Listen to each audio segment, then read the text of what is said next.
We asked the general public, who didn't have a scientific or healthcare background, what they thought these words meant when used by a healthcare professional.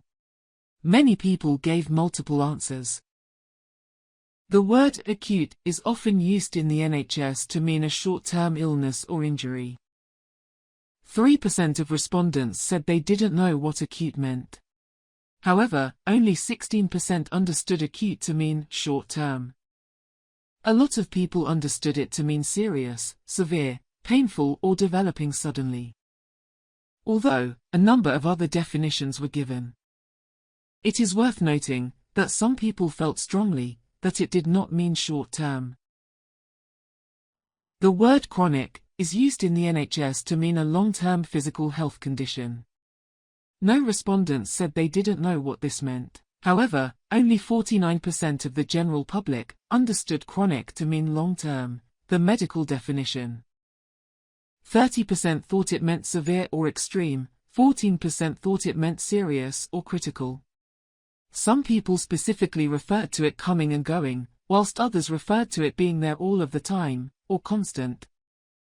Nearly a quarter of respondents thought it meant forever, or not curable, or simply difficult to treat.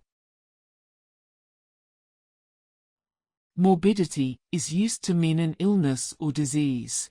11% of respondents said they didn't know what it meant. 9% said it was a feeling.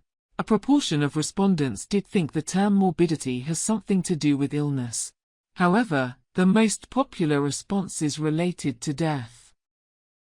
For instance, serious illness, an illness that you could die from, statistics around death or risk, likelihood of death, or simply the state of body after death.